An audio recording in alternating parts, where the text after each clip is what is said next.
Bueno, muy buenos días a todos. Mil gracias por aceptar la invitación, por acompañarnos. Vamos a dar inicio. Bueno, como cada 3 meses, lo que vamos a hacer en este webinar es compartir la visión que tenemos actualmente sobre la economía mundial y particularmente sobre nuestras tres economías posteriormente. Eh, y vamos a dar inicio con la economía internacional como siempre. Acaba de salir el dato justamente de inflación en Estados Unidos, lamentablemente por arriba de lo esperado por el mercado. El mercado estaba esperando que la inflación cayera de 8,5 a 8% y quedó en 8,3, una caída menos fuerte de lo esperado, y bueno, eso vuelve a imponer volatilidad en los mercados y presiones sobre los activos de riesgo, ¿no? Seguimos como más de lo mismo. Entonces doy inicio. La verdad, y bueno, aquí lo pongo como en el título de la sección internacional, creo que en realidad todos estamos esperando un cambio de lenguaje eventualmente de la Reserva Federal en los próximos meses. Ojalá se pueda dar hacia el mes de octubre, o inclusive a finales de este mes. Lo que pasa es que datos como el de la inflación de hoy no ayudan, ¿no es cierto? Pero definitivamente, como siempre lo hemos mencionado, es evidente que los mercados casi que viven en función de lo que haga, diga o deje de hacer la Reserva Federal. Eh, y una vez se tome la decisión de tasas este mes, esperamos que poco a poco empiece a haber un cambio de lenguaje, y el mercado está pendiente de eso. Desde el punto de vista netamente económico, definitivamente pues hemos seguido viendo reducción importante en las proyecciones de crecimiento a nivel mundial. Esto que ustedes ven acá son las proyecciones más actualizadas del Fondo Monetario Internacional, donde resulta evidente que casi todos los casos implican revisión a la baja frente a las proyecciones que se tenían 3 meses atrás. Esto es de julio. En un mes va a salir la siguiente y es muy probable que haya una nueva revisión a la baja en las proyecciones de crecimiento. Hay que mencionar abiertamente y ser muy claro, y que ustedes tengan esto presente. En Estados Unidos, el crecimiento se esperaba inicialmente este año en 5% y ya vamos en el Fondo Monetario en 2,3%, pero las proyecciones de los analistas incluso están por debajo de eso, y para el próximo año 1%. En el caso de Europa, el próximo año 1%, y en el caso de China, para este año, la meta oficial era o es 5,5% todavía de crecimiento, y el mercado y el Fondo Monetario ya rondan el 3%.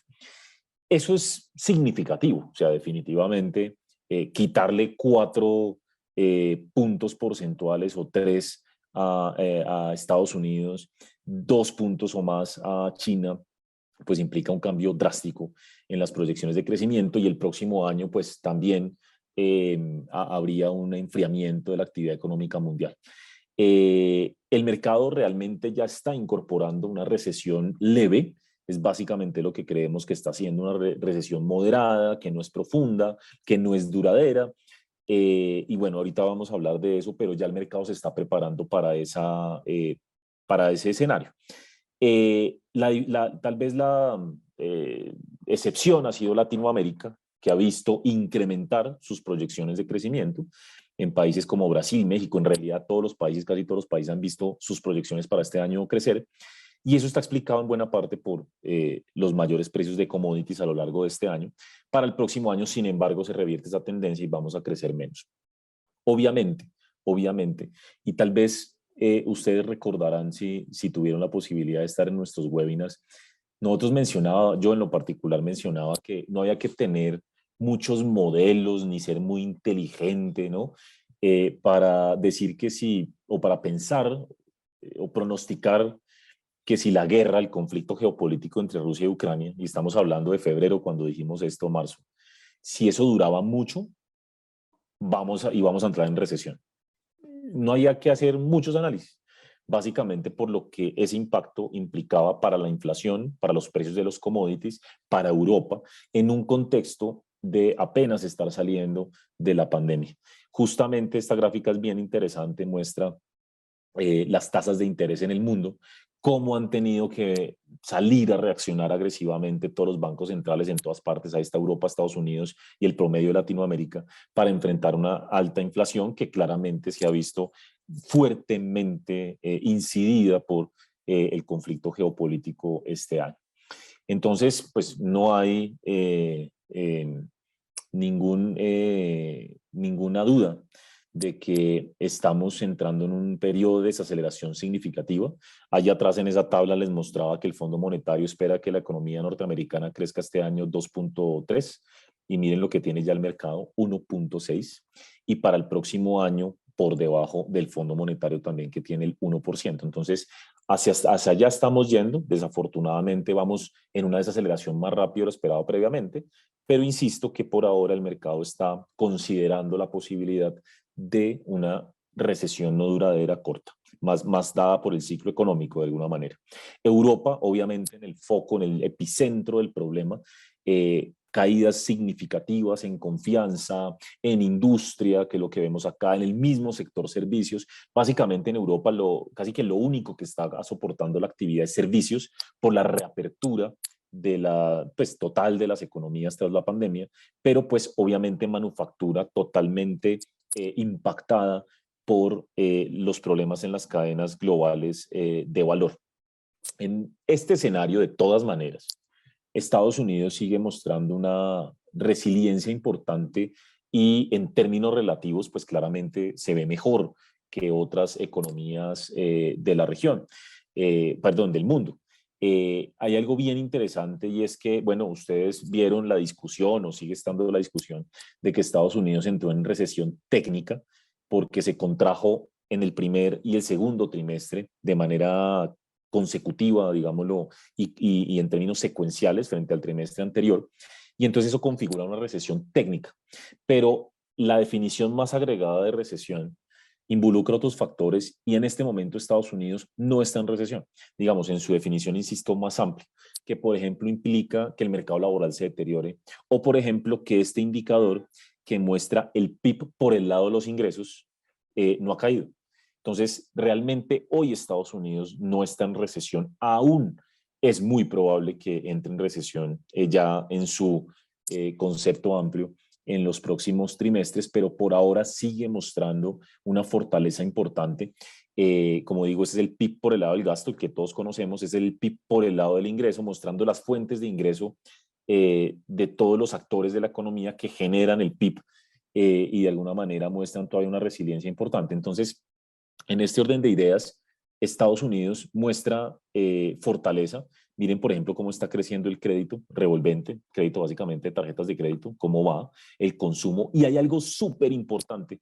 Esta gráfica, esta línea naranja está invertida. Nos dice que más o menos hay 2 vacantes por cada desempleado. El mercado laboral sigue muy robusto y se siguen abriendo vacantes en Estados Unidos. Entonces, mientras el mercado laboral siga mostrando esa resistencia, pues sigue habiendo cierto grado de optimismo con la economía norteamericana y eso es lo que le permite también a la Reserva Federal seguir avanzando en su proceso de incremento de tasas. Insisto, seguramente eso se va a ir deteriorando, es cuestión de tiempo, se asume una recesión moderada, pero ahí va a depender mucho el fine tuning, ¿no?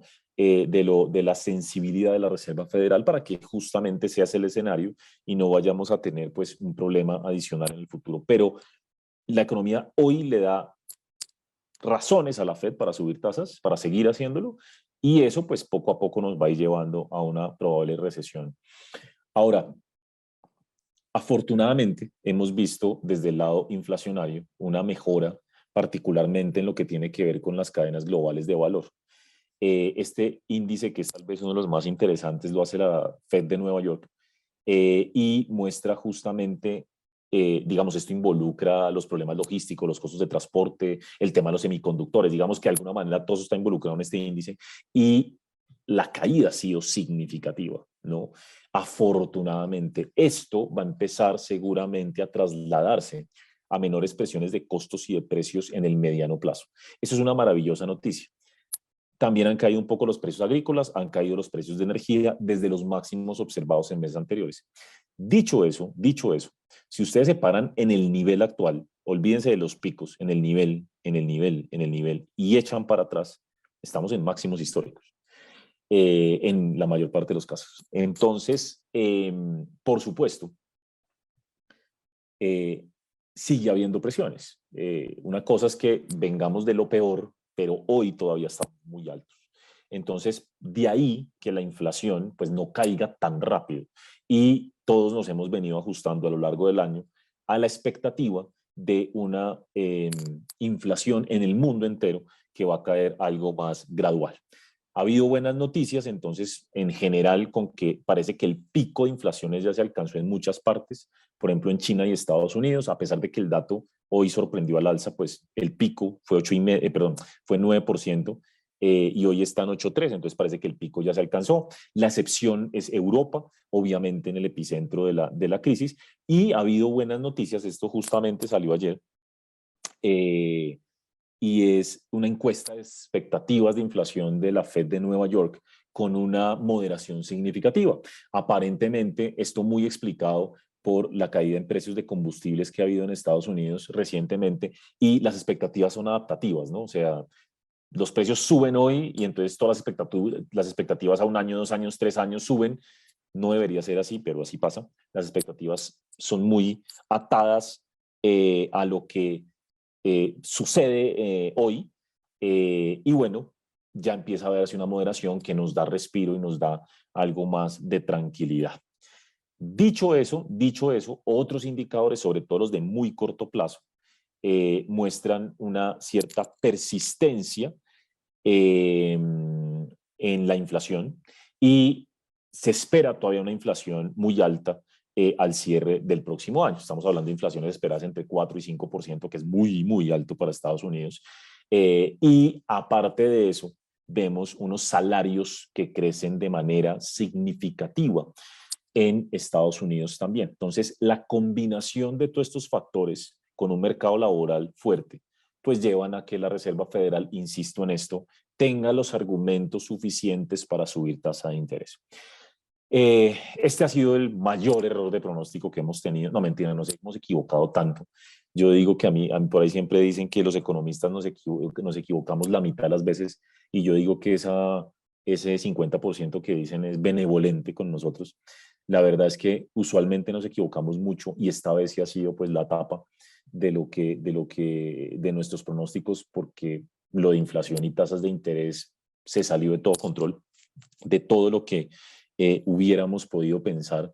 Y bueno, pues obviamente una cantidad de factores que hasta ahora logramos entender derivados de la pandemia, y obviamente se nos atravesó el conflicto geopolítico que acabó de enredar el cuento. Pero yo me atrevo a decir que en buena parte el mercado se equivocó en algo, incluyéndonos al principio, pues digamos, hace unos meses ya o principios de año, pensando en que la Reserva Federal iba a darle más preponderancia al tema de crecimiento económico que a la inflación dentro de su función de respuesta de política. ¿Por qué? Porque eso era lo que habíamos visto desde la crisis del 2008-2009. Que si caían los mercados, había volatilidad, incluso la Fed iba como cambiando el lenguaje, era muy cauto. Ahora no, y ya es un consenso de todos los bancos centrales del mundo de que hay que proteger la inflación, que es más costoso dejar la inflación alta por mucho tiempo a eventualmente tener una pequeña recesión. Eso ya es un hecho, y ya lo logramos entender dolorosamente en los últimos meses, y eso está haciendo, y yo me atrevo a decir que es la primera vez que la Fed hace eso en décadas, y por tanto ahí de alguna manera nos hemos visto sorprendidos.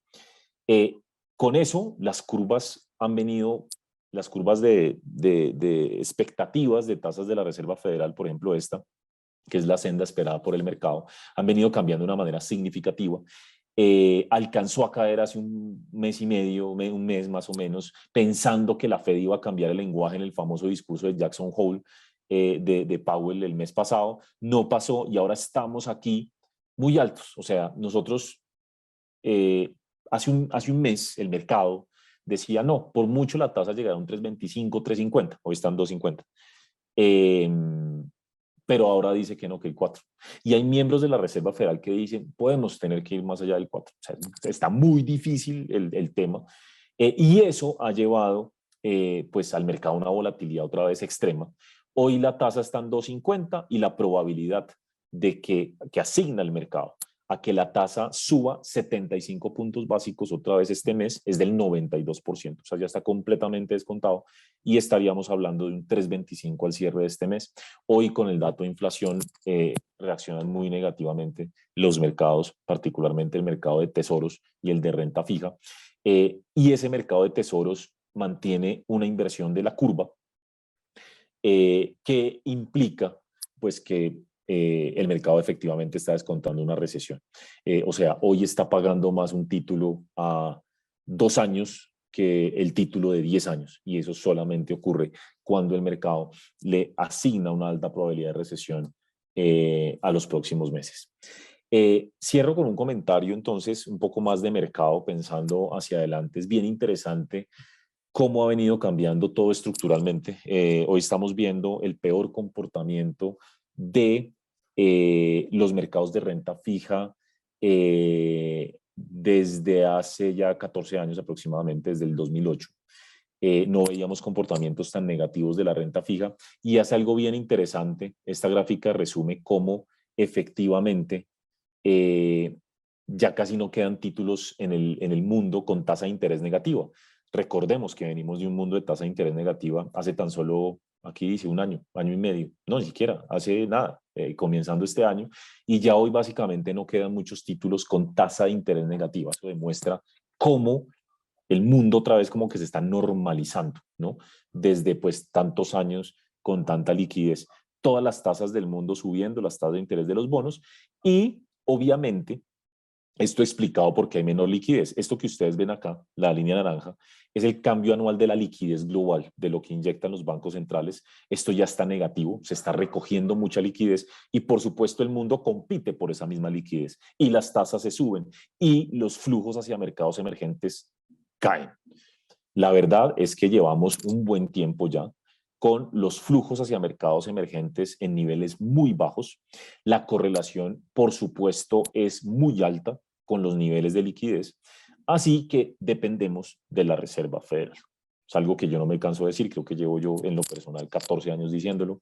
La Fed es vital y necesitamos llegar rápido al final del ciclo de subida de tasas de la Reserva Federal. En el momento en que el mercado empiece a incorporar ese cambio en la postura de política, obviamente una vez no lo diga Powell, no lo digan los miembros de la Fed, ojalá no sea mucho más allá de octubre o algo por el estilo, vamos a empezar a ver un cambio en tendencia en el mercado. Fíjense que a principios de agosto tuvimos un rally de absolutamente todo. Las bolsas subieron, el dólar cayó, las tasas tuvieron un buen comportamiento, todo porque el mercado sospechó, asumió que en Jackson Hole Powell nos iba a dar buenas noticias y no fue así. Entonces el mercado otra vez se devolvió y estamos en esta volatilidad reciente. Pero pues se supondría que en el momento en que ahora sí se haga efectivo ese cambio de lenguaje, vamos a tener un mejor comportamiento de los mercados y sobre todo dinero volviendo a emergentes, ¿no? Pero por ahora mucha volatilidad. Yo estaba, tal vez la última vez que hice este webinar, les decía que mi percepción es que iba a haber un mejor comportamiento, una especie de punto de inflexión en el último trimestre del año. Sigo pensando lo mismo. Lo que pasa es que tal vez se nos corre uno o un par de meses ese punto de inflexión por la situación misma de la inflación y lo que está haciendo la Fed, pero es posible que hacia finales de este año tengamos un punto de inflexión, una mejora en el sentimiento, insisto, en la medida en que la Reserva Federal va cambiando un poco el lenguaje y cada día que pasa pues está más cerca de lograr eso, ¿no? Sobre todo después de esa subida que haga en septiembre, pues cada vez vamos a estar más cerca de ese punto. Bueno, entonces entro a nuestras economías.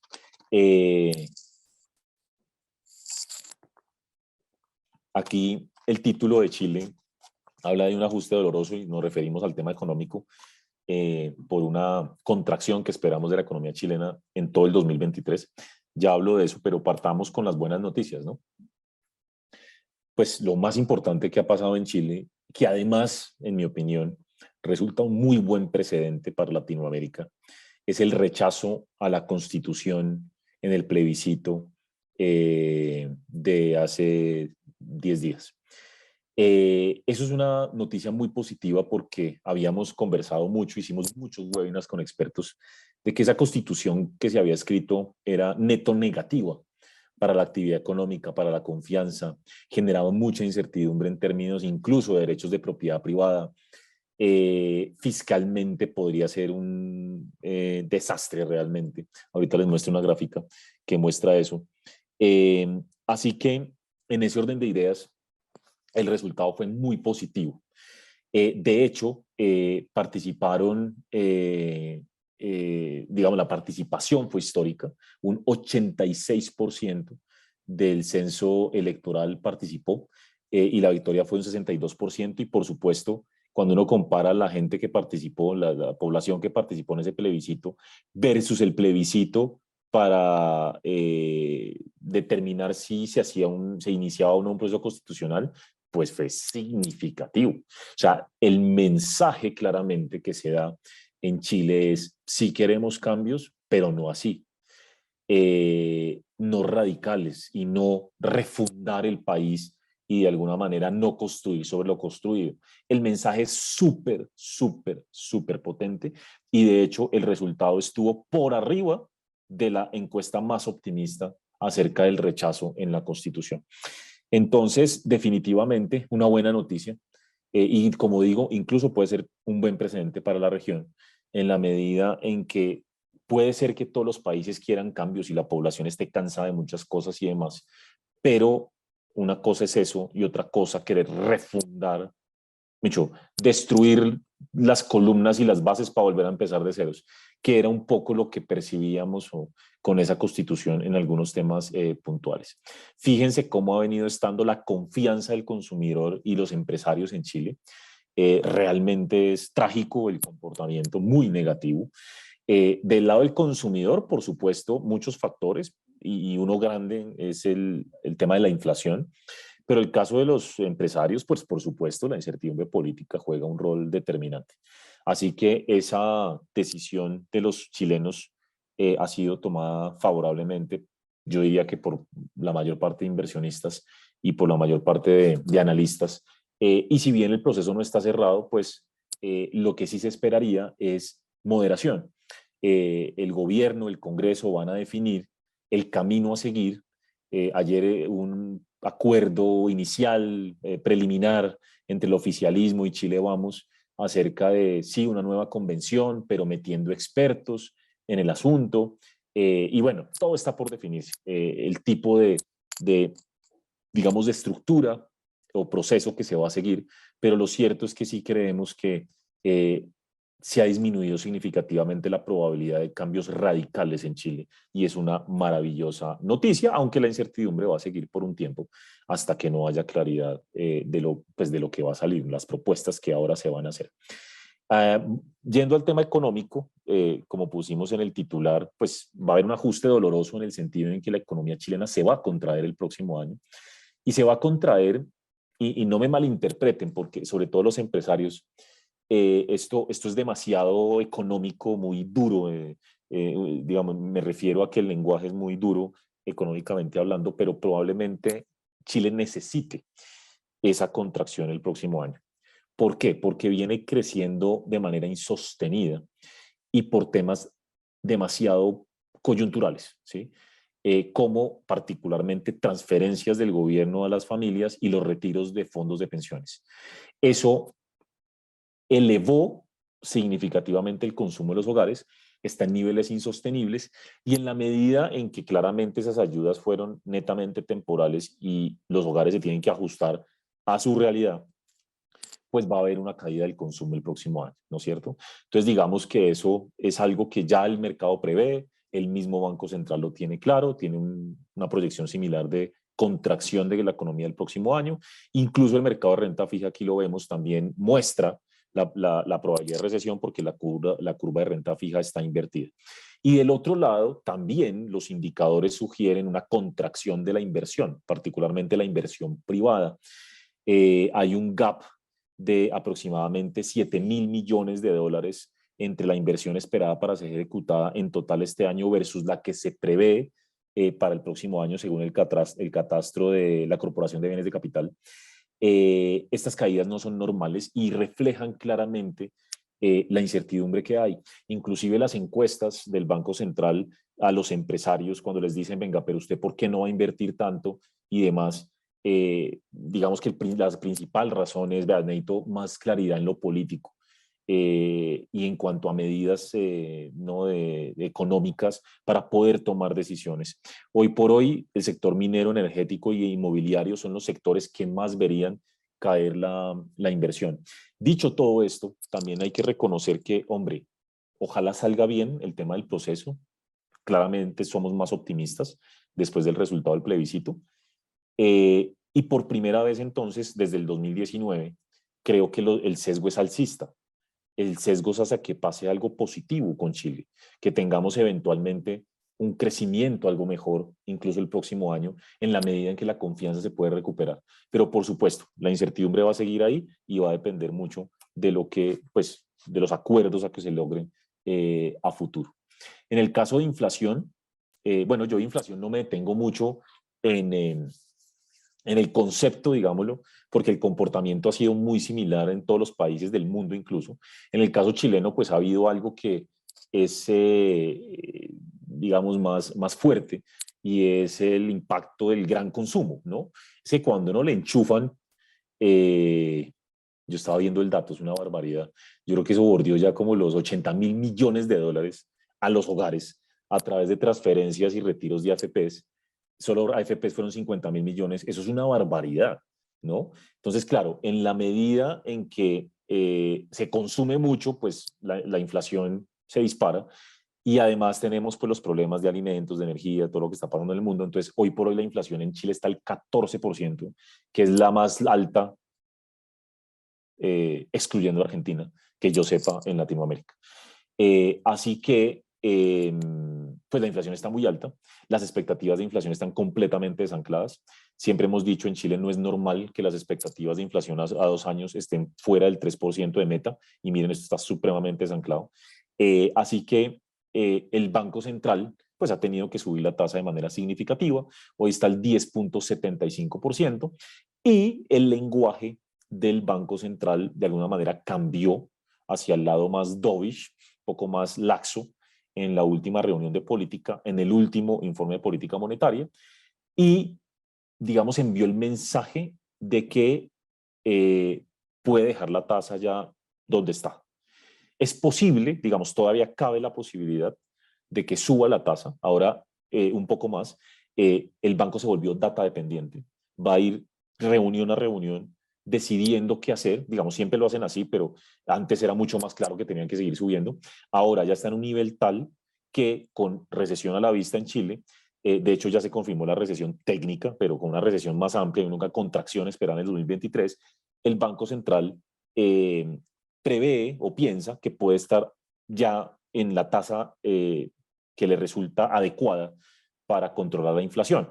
No descartamos incrementos adicionales, insisto, dependiendo de los datos que vayan saliendo, sobre todo en inflación y expectativas, pero el mensaje ha sido que ya prácticamente han o están por terminar el ciclo de subida de tasas. Para el próximo año podría haber una disminución de la tasa de política hacia el 7% en la medida en que la economía pues, se enfría, y por el otro lado la inflación va descendiendo como esperamos acá. Desde el lado de la inflación, vemos una inflación el próximo año en 4,5%. Yo tengo dudas en todos los países, se los digo abiertamente, con la inflación. Me parece que la inflación es uno de los principales riesgos que vamos a tener en el 2023, en particular por dos factores. Uno, por indexación. Yo creo que en este momento es difícil entender a ciencia cierta cómo una inflación alta este año puede impactarla el próximo, porque hay muchos factores que juegan dentro de una economía que terminan haciendo que los precios sean más persistentes. El ejemplo son salarios. Si la inflación este año en Chile termina en 12,5 como esperamos, y el próximo año los trabajadores empiezan a pedir más aumento porque la inflación está muy alta, entonces ahí seguimos ajustando salarios a 9, 10, 11, 12, eso hace la inflación más persistente, ¿no? Entonces hay unos mecanismos de indexación que no son fáciles de identificar, además porque yo digo, esta es la primera vez que vemos inflaciones tan altas en 20 y pico años, casi 30, en muchos países, así que hoy las economías funcionan diferentes. Y puede haber unos mecanismos que nos impidan que la inflación caiga más duro. Nosotros estamos con una proyección de inflación más alta que la del Banco Central en Chile, que tienen como el 3,5 para el próximo año, pero sigo pensando que los riesgos son alcistas en todos los países porque la indexación es un factor de riesgo y el segundo factor de riesgo es lo político. Puede haber medidas que jueguen en contra de la inflación. Y ya las hemos visto 3 años seguidos, bueno, particularmente en Chile. Y es más transferencias, más ayudas, ¿no? Bueno, ayer salió de hecho un programa de proinversión que me parece bien, va en el sentido correcto, tratando, por ejemplo, de destrabar proyectos de inversión públicos o incentivando proyectos privados, pero digamos que todo eso, de alguna manera, implica gasto fiscal e implica tratar de mantener la economía a flote y en últimas puede tener impactos en inflación. Entonces, por eso digo que son muchos los factores de incertidumbre y pues ni hablar de lo externo, ¿no? Con el tema de lo geopolítico. Entonces, para mí el riesgo sigue siendo alcista, insisto, no solamente en Chile, en este contexto. En el tema fiscal, ha habido muy buenas noticias en Chile, eh, porque se preveía un déficit fiscal hace unos meses de casi unos 7 del PIB y ya el gobierno espera cero de déficit. La verdad es que hemos tenido un buen comportamiento, pues por la economía misma, creciendo mucho más de lo inicialmente esperado, sobre todo el año pasado y principios de este año. Por otro lado, precios de commodities altos, pero además muchos ingresos extraordinarios que van a ayudar a que el déficit fiscal sea mejor de lo esperado. Además, y yo soy el primero en reconocer, el gasto público ha caído más del 20% en lo corrido del año y a mí me ha sorprendido. Yo pensé que no lo iban a hacer y sí han venido haciendo delivery de esa promesa o ese compromiso de presupuesto de bajar el gasto fiscal de manera importante este año. Así que las cuentas fiscales se ven muy sanas, pero para mí la mejor noticia que ha habido y puede haber es que se haya rechazado esa constitución como estaba. Recordemos que, según algunos expertos, incluyendo a Rodrigo Valdés, esa constitución podía costarle al país, hubiera podido costarle al país 14 puntos del PIB en términos fiscales. Eso es una barbaridad. Y yo creo que sí hubiera podido ser, porque eso le pasó, por ejemplo, a Colombia. Colombia se gastó como 9 puntos del PIB en gasto público adicional después del 91, los siguientes 10 años. Así que yo creo que esto hubiera sido muy complejo para Chile y los que me conocen y con los que hemos hablado saben que para mí el tema fiscal ha sido la principal incógnita y el principal factor de riesgo en Chile. Pero al haber rechazado esa constitución es un alivio gigante. Obviamente el riesgo no está eliminado, pero de nuevo, las medidas más radicales y probablemente que más costaban plata deberían disminuir significativamente el riesgo fiscal. Así que buenas noticias. Probablemente el próximo año el déficit fiscal sea alto, pues más alto, 3 puntos del PIB es lo que estamos estimando. Y eso ya porque la economía se enfría, va a haber un poquito más de gasto, el programa ayer que se anunció de mayor inversión pública y demás, ese tipo de cosas va a ayudar a que el déficit sea más alto, pero de alguna manera controlado. Cuando uno mira el dólar en Chile, es efectivamente, pues es claro que primero la moneda se ha vuelto mucho más volátil en los últimos años y segundo que hay una prima por riesgo incorporada en la medida en que desde el 2019 los modelos sugieren que el factor político está jugando un rol más importante. Y esto lo ve uno en estos modelos. Aquí decimos modelo 1, modelo 2. El modelo 2 era el modelo sin el factor político, digamos, sin incluir, incorporar como estos factores sociales y políticos que hemos venido viendo en los últimos 2 años, y el otro modelo incorpora ese factor político y ustedes se dan cuenta que el peso chileno sigue muy bien ese modelo 1. Esa diferencia es más o menos de 10-15%, más o menos ha estado en 15%, es decir, la incertidumbre política acumulada, no la de hoy, acumulada desde finales del 2019 a hoy, básicamente hacen que el peso chileno esté un 15% depreciado sobre los niveles que debería estar si no hubiéramos vivido todo este tema, digamos, complejo a nivel político y social. Inclusive, pues el peso chileno ha tenido un peor comportamiento relativo que monedas comparables de países exportadores de commodities, de metales. Así que es claro que estamos teniendo un impacto negativo por ese lado. Por el otro lado, Chile está teniendo hoy por hoy uno de los peores déficits en cuenta corriente del mundo. del mundo. Ese es otro problemita que hay que solucionar. ¿Por qué el déficit en cuenta corriente se volvió tan alto en Chile? Por dos factores. Uno, coyuntural, me parece a mí, que es que se está gastando mucho, los hogares han gastado mucho, entonces importaciones superan a exportaciones, primero. Eso va a ir corrigiéndose. Pero el segundo, más estructural, es que el déficit en cuenta corriente al final es un desequilibrio entre ahorro e inversión total de la economía. Y el ahorro ha venido cayendo significativamente porque el gobierno básicamente disminuyó pues, sus ahorros de manera importante después de la crisis social, pero por otro lado los ahorros privados han caído muy fuerte por los retiros de AFPs. Cuando un país deja de ahorrar y quiere consumir o invertir, pues la única opción que tiene es pedir prestado de afuera. Ahorro es igual a inversión. Si yo quiero invertir más y no tengo capacidad de ahorro, tengo que pedir de afuera para poder invertir. Entonces el crecimiento empieza a ser cada vez más prestado, ¿sí? Que es lo que le ha pasado a Colombia mucho tiempo. Y esto se vuelve un problema y se vuelve, digámoslo, sensible o implica que el país se vuelve más vulnerable a choques externos y la moneda se vuelve más volátil. ¿Cómo se arregla el déficit en cuenta corriente? Exportando más, ahorrando más, eso no es fácil, pero por eso también es que se va a contraer la economía el próximo año, porque la forma en que se arregla un déficit en cuenta corriente por muy alto consumo y bajo ahorro es contrayéndose, las importaciones caen y la cuenta corriente empieza a normalizarse, ¿sí? Pero digamos que es un tema estructural que hay que monitorear en Chile. Hoy por hoy en Chile y desde hace ya unos años, el peso chileno se volvió una de las monedas más volátiles del mundo. Y yo soy un convencido de que el deterioro en las cuentas externas tiene que ver en muy buena parte con eso.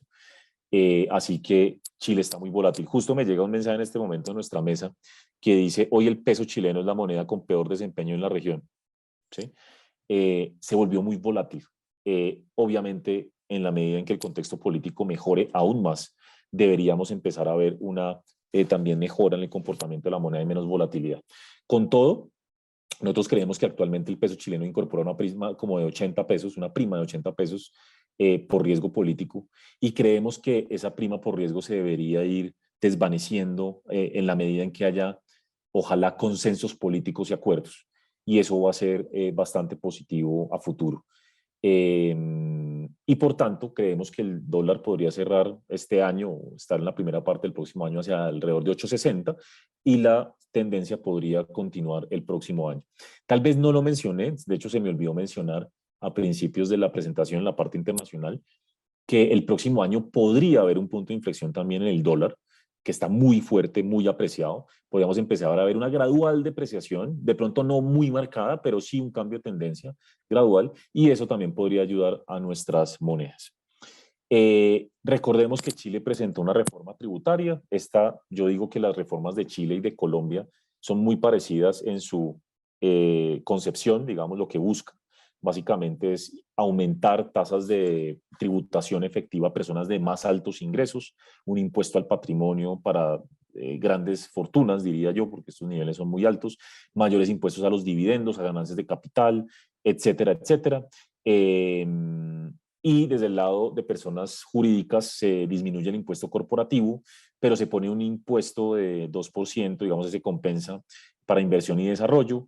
Se quitan exenciones, deducciones y se ponen más impuestos a las regalías mineras.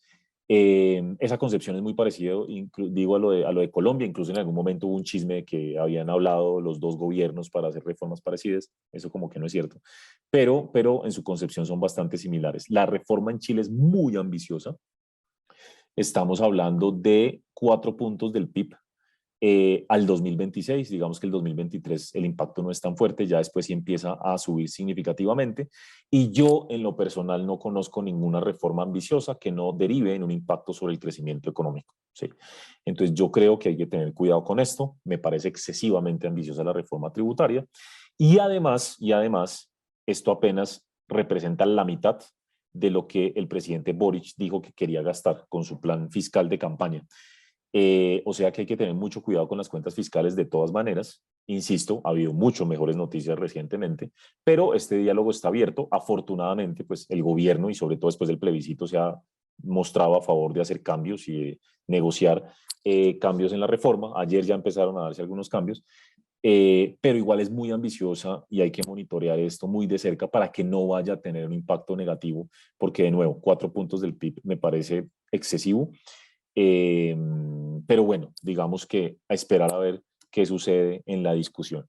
La otra discusión muy fuerte que vamos a tener hacia adelante con Chile es la reforma pensional. No me voy a tener mucho en esto. Les recuerdo, bueno, esto lo voy a publicar hoy, pero les recuerdo que no, esto hace parte de un reporte que publicamos el viernes y ayer, el reporte trimestral, y eso está en algunos casos mucho más explicado. Pero el punto es la reforma pensional, la gran incógnita que genera es cuál va a ser el papel que jueguen las AFPs, ¿no es cierto?, en el nuevo sistema.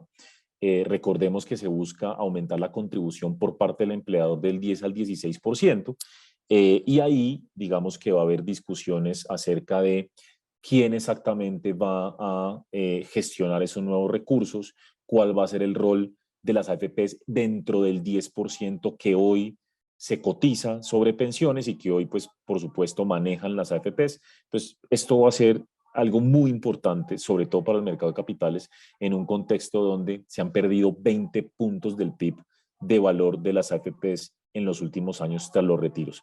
Entonces, todos muy atentos a esto. Lo que pasa es que claramente, después del resultado del plebiscito, también llega a ser previsible que tengamos negociaciones al respecto alrededor de este punto.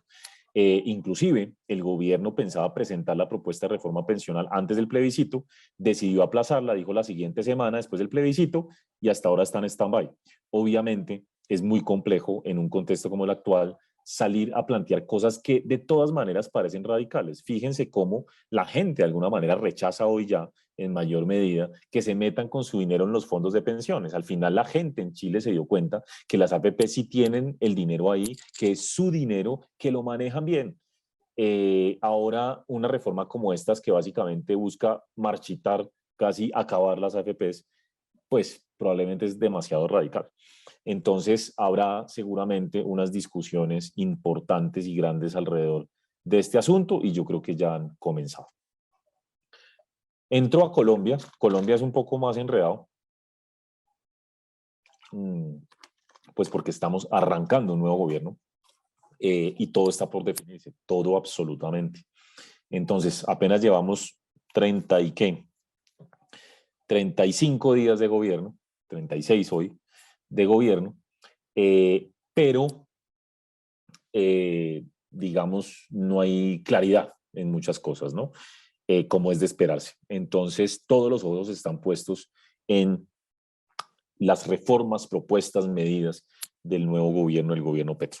Voy a empezar con lo económico. Colombia va a ser uno de los países que más crezca en el mundo este año. Estamos hablando de crecimientos cercanos al 8%, niveles realmente significativos este año y es una maravillosa noticia. Recordemos que buena parte de ese crecimiento se explica por los altos precios de los combustibles a nivel mundial. Colombia es el mayor exportador neto de combustibles y eso beneficia al país en el corto plazo. Por el contrario, los demás países han tenido un impacto negativo de la caída reciente de precios de commodities, de metales sobre todo, y de la subida del mismo petróleo, porque los demás países importan combustibles, Colombia exporta. Así que eso ha sido determinante. Y lo otro, lo hemos venido mencionando en los últimos meses, es el consumo privado creciendo muchísimo, muy fuerte, muy duro. Yo digo que parece que la gente estuviera consumiendo en Colombia como si el mundo se fuera a acabar. Y no habrá quien falte que piense que de verdad el mundo se va a acabar. Pero la realidad es que el crecimiento del consumo ha sido notable y hoy está 16% por arriba de los niveles prepandemia. Es una locura. A diferencia de un Chile, el crecimiento del consumo, yo me atrevo a decir, es un poco más sostenible en la medida en que no ha estado explicado, por ejemplo, por retiros de AFPs, afortunadamente, ni por grandes transferencias del gobierno a los consumidores. No, eso no ha estado ahí. Sí ha habido, pero digamos no en la magnitud de las de Chile. lo que ha explicado en buena parte el consumo en Colombia es, por un lado, lo que digo, pues este mayor precio de commodity se va irrigando en toda la economía, pero por otro lado, algo muy, muy importante es las remesas, cosa que hemos venido mencionando, como les digo, en el último año. Las remesas están creciendo a un ritmo impresionante. Ya se están desacelerando, pero aún crece a ritmo del 10%, doble dígito, y están bordeando 3 puntos del PIB. Eso es muy alto. México, que es el gran receptor de remesas de Latinoamérica desde Estados Unidos, recibe remesas de 4 puntos del PIB al año y nosotros ya vamos en 3 en Colombia. Así que obviamente ese incremento de las remesas y más con un tipo de cambio a 4.000 y pico, pues se vuelve en un multiplicador de ingreso para las personas, para las familias, y eso está contribuyendo muy, muy fuerte al consumo privado. Por otro lado, el crédito de consumo anda en las nubes. Estamos hablando de crédito por los lados del 22% de crecimiento, que también está contribuyendo a ese tema. Por el contrario, bueno, el gasto del sector público sigue muy elevado, no debería estar tan elevado, pero pues bueno, sigue gastando el gobierno y eso obviamente deteriora cuentas fiscales, ahorita hablamos de eso, mientras que exportaciones y la inversión se recuperan, pero más lentamente, y todavía falta un camino por recorrer. La actividad, por supuesto, se va a ir desacelerando, lo que estamos viendo no es sostenible. Le he dicho a los empresarios, a nuestros clientes, hombre, no podemos acostumbrarnos a lo que hemos visto en los últimos 2 años, eso no es normal. O sea, lo del año pasado fue un efecto rebote, pero terminamos creciendo mucho más de lo esperado. Y este año vamos a crecer al 8 cuando la proyección inicial era 4, 4 y medio. Eso no es normal. Entonces, para el próximo año la economía va a crecer un 2%, incluso puede ser un poco menos. Y pues sí, cuando hagamos los presupuestos y las compañías hagan su presupuesto van a decir, no, es que esa demanda se va a deteriorar. Es que lo que estamos viendo y no es normal. A mí me parece que inclusive crecer al 2, si logramos crecer al 2, porque el tema externo también está enredado, es una muy buena noticia, porque estoy diciendo que después de crecer 11 el año pasado, después 8 este año, seguir creciendo, eso es notable, ¿sí? Y más bien, de nuevo con mi sombrero de economista, la economía necesita también enfriarse, porque esto no es sostenible, se nos está yendo, digamos, demasiado alto, por ejemplo, el crédito. Ya hay alertas naranjas por ese lado, también incluso en el Banco de la República y en la superfinanciera. Así que hay que moderar el ritmo de crecimiento y ya algunos indicadores reflejan esa realidad. Por eso esperamos un 2% el próximo año. De hecho, el consumo de los hogares está creciendo a ritmos del 4% real, cuando veníamos de ritmos del 7, del 8 por ciento antes. Entonces ya empezamos a normalizarnos. Obviamente la inflación juega un rol y de hecho la confianza del consumidor ha venido reduciéndose últimamente, están niveles bajos, justamente también porque la inflación empieza a jugar en contra de los hogares en un contexto donde ya los niveles de ahorro son menos, ¿no? Muy importante esta gráfica. En los últimos 2 meses hemos visto menores compras de vivienda, una caída en las compras de vivienda por parte de las personas y este comportamiento no es normal. La caída es fuerte. Así que tenemos que pensar y de alguna manera eh, reconocer que la victoria de Gustavo Petro pues tiene un impacto en la toma de decisiones y se está empezando a ver y se ve en este comportamiento particularmente desde el lado de los hogares en vivienda. Es muy difícil determinar si esto es un cambio de tendencia, pero claramente hay un impacto por mayor incertidumbre política y por supuesto al conocerse que la reforma tributaria iba a impactar a las personas de más altos ingresos, pues también empieza a haber un impacto. Entonces, obviamente el tema político juega un rol y lo sabemos y lo sabíamos todos y lo hemos venido incorporando en nuestras proyecciones. De hecho, la confianza empresarial venía muy alta, muy alta. De hecho, a mí se me hacía raro y siempre lo mencionaba, yo no entiendo por qué la confianza estaba tan alta, porque una cosa es que a las compañías les esté bien, yendo bien hoy, pero otra cosa son las preguntas de usted qué piensa hacer en 6 meses o en 12 meses. Y estaba demasiado elevada. Y ustedes recordarán, yo hablé de esto varias veces en estos webinars, yo decía, a mí no me parece como tan normal que en medio de un contexto político que se enrarece, la confianza esté en los mayores niveles en cerca de 11 años. Bueno, pues miren la caída que ha tenido la confianza. en los últimos par de meses, por supuesto, recogiendo el contexto político más incierto y una reforma tributaria que también, como está inicialmente concebida, tiene el potencial de afectar de manera importante a ciertos sectores a través de mayores tasas efectivas de tributación. Esto en un contexto donde la inversión se ha recuperado fuertemente en el caso de maquinaria de equipo, pero en vivienda y en infraestructura estamos muy lejos. Esto realmente preocupa.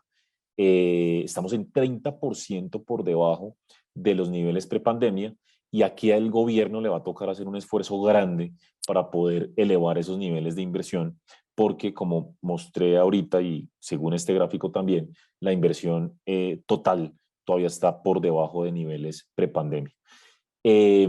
Obviamente los riesgos de crecimiento en Colombia son a la baja, insisto, el tema externo y lo político va a ser determinante para, para el crecimiento de la economía el próximo año.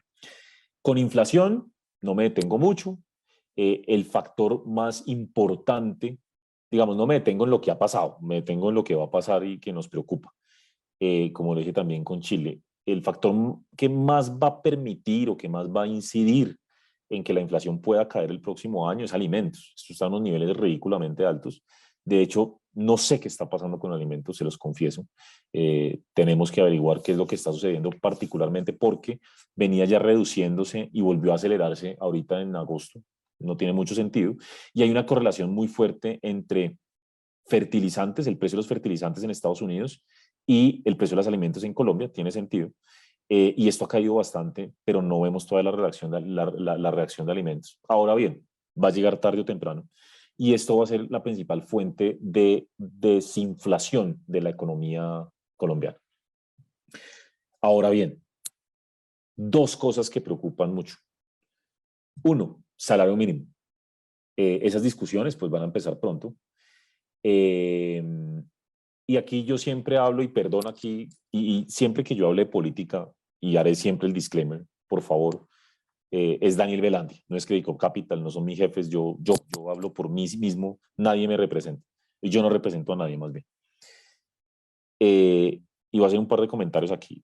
Uno de los peores precedentes que en mi opinión dejó en lo económico en lo más reciente Iván Duque fue el salario mínimo del 10% este año, de hecho 10.1%. Eso para mí es terrible y todos los economistas lo criticamos en su momento.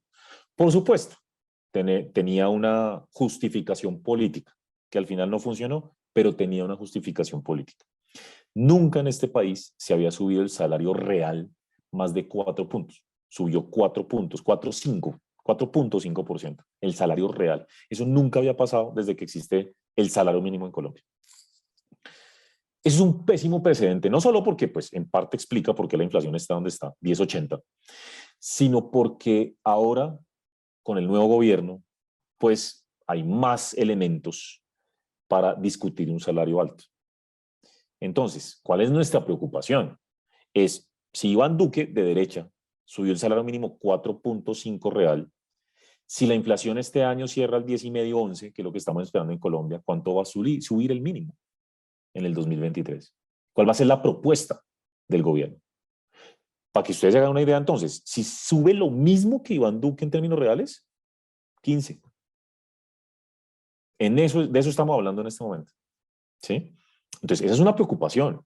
Ahora, Gustavo Petro hizo un comentario que me pareció adecuado, acertado, cuando dijo que el salario mínimo no le llegaba a mucha gente, que había que discutir eso porque no era subiendo el salario mínimo que se arreglaba el tema de la informalidad. Eso da esperanza de que sea una discusión muy sensata, pero igual está abierta y ustedes habrán visto las apuestas que hay en el mercado acerca de cuánto puede subir el mínimo y eso puede hacer más persistente la inflación. Ahora, ya critiqué a Duque, ahora digo que creo que hizo algo muy bueno. Lo que pasa es que el costo es elevado, que fue subsidiar los precios de la gasolina. Recordemos que hoy los precios de la gasolina deberían estar por los lados, bueno, hasta petróleo, yo creo que debería estar por los lados de unos 16, 17 mil pesos y estamos a 9.500. Entonces, el hueco fiscal que se está armando es violento, pero bueno, eso démoslo para después.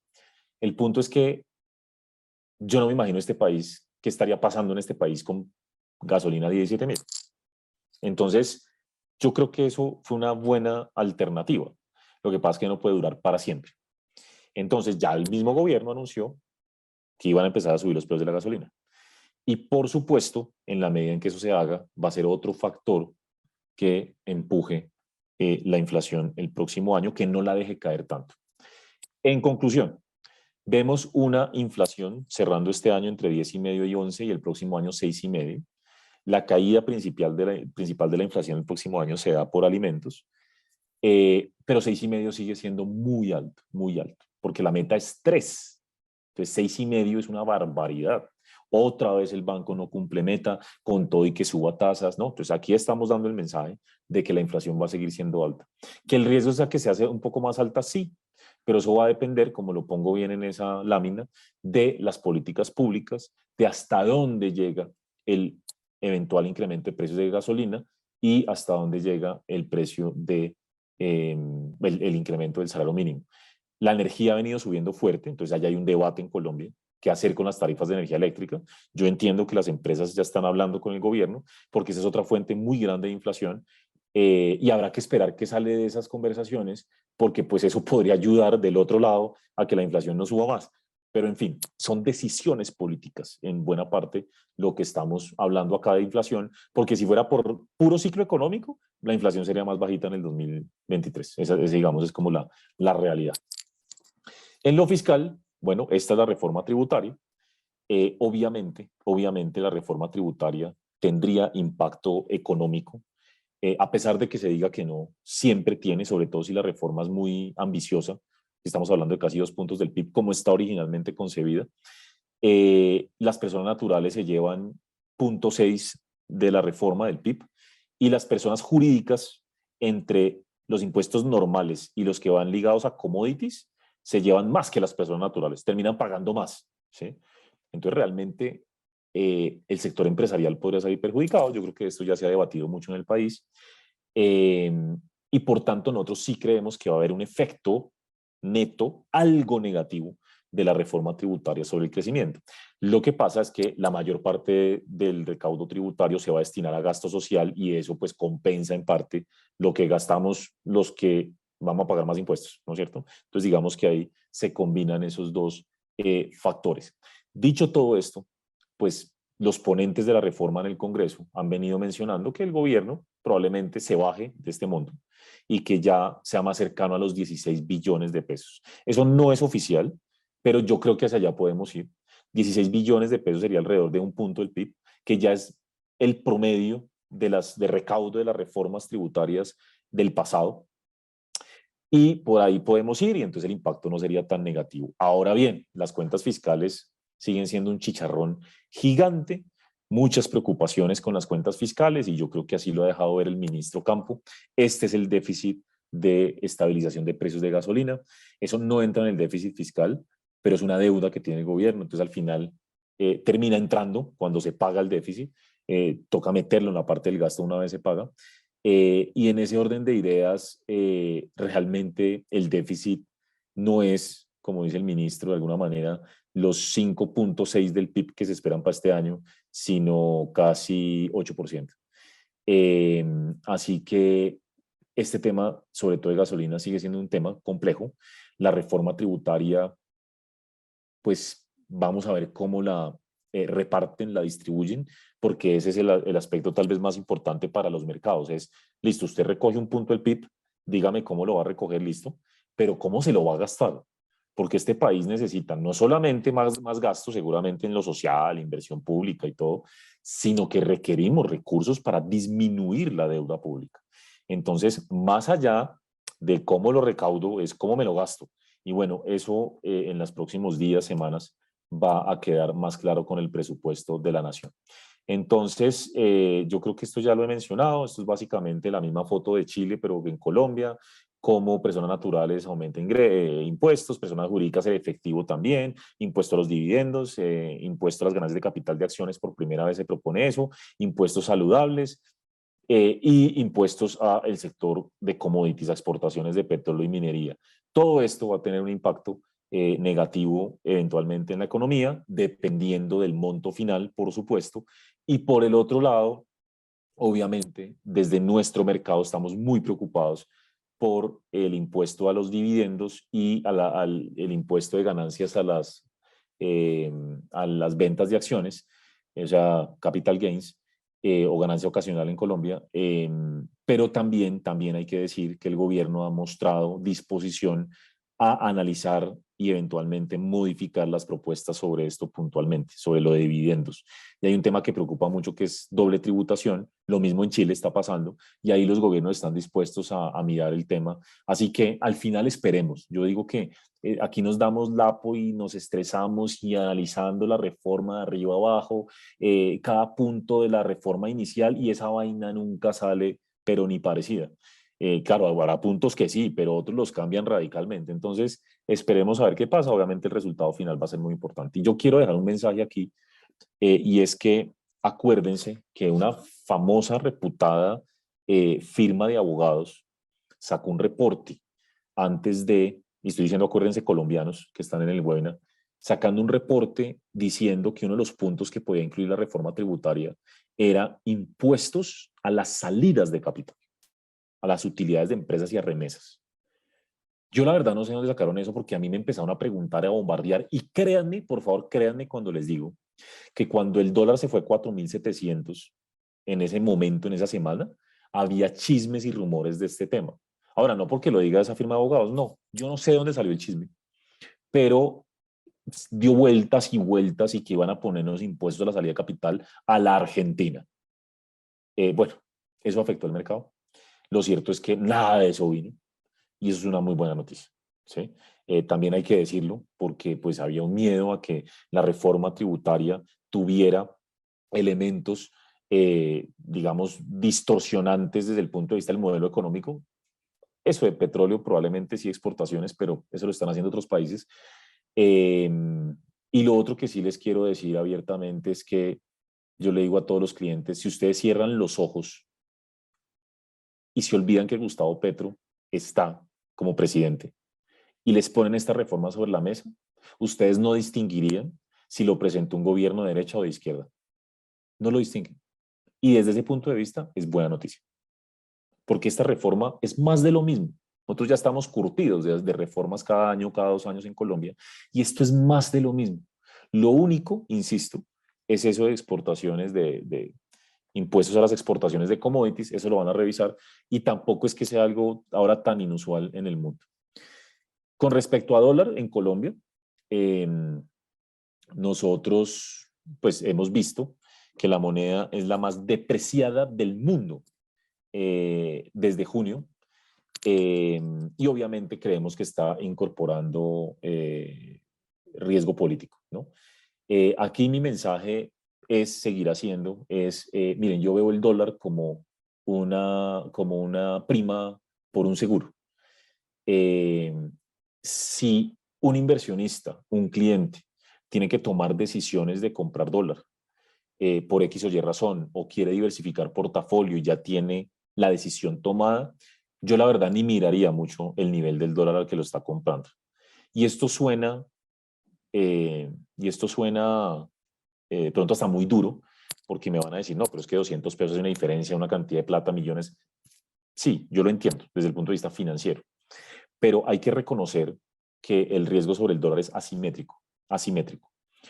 No vemos muchas razones para que el dólar se nos vaya a caer 300 o 400 pesos. De hecho, hoy por hoy no existe, en mi opinión, algo que nos motive a ver una fuerte caída del dólar, a volver a los 4.100 o 4.000 que estuvimos antes de elecciones. Mientras que hacia arriba pueden pasar muchas cosas, que no es nuestro escenario base, no es nuestro escenario base, que haya cosas que manden el dólar hacia allá.